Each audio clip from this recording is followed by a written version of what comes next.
Cyber fraud awareness કાર્યક્રમ બાબતે સુરેન્દ્રનગર જિલ્લામાં કાર્યરત સાયબર ક્રાઇમ પોલીસ સ્ટેશનમાં વર્ષ 2023-2024માં કુલ 3,47,92,000 જેટલા વિવિધ અરજીઓના કામે જે ભોગ બનનારના નાણાં જે ફ્રોડ થકી ગેરવલે થયા હતા તે ફ્રીઝ કરવામાં આવેલ છે.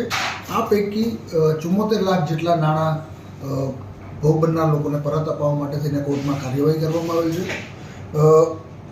આ સિવાય 1930 હેલ્પલાઇન નંબર ઉપર સાયબર ફ્રોડનો ભોગ બનતા લોકોના જે ફરિયાદો હોય છે તેની અહીંયા સુરેન્દ્રનગર સાયબર ક્રાઇમ પોલીસ સ્ટેશનમાં જે ફરિયાદો અરજીઓ દાખલ થવા માટે લઈને આવે છે તેમાં Surendranagar cyber crime police station દ્વારા ખંતપૂર્વક કાર્યવાહી કરવામાં આવે છે.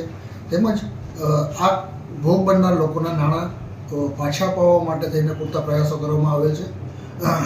જે સાયબર CID ક્રાઇમ ગાંધીનગરના નિરીક્ષણ હેઠળ આ કાર્યવાહી કરવામાં આવી રહેલ છે. વર્ષ 2023માં આ નાણાં પરત અપાવવાની ટકાવારી 17 જેટલી હતી, જે વર્ષ 2024માં 42% જેટલી થઈ જવા પામેલ છે. તેમાં પણ વૃદ્ધિ થવા પામેલ છે.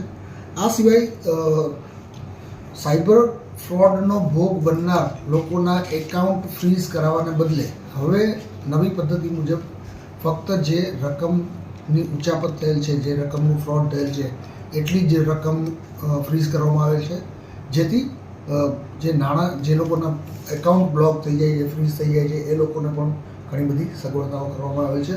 આમ સાયબર ક્રાઇમ પ્રત્યે જાગૃતતા લાવવા માટે થઈને cyber crime police station Surendranagar દ્વારા 350 જેટલા અવેરનેસ કાર્યક્રમો પણ કરવામાં આવે છે.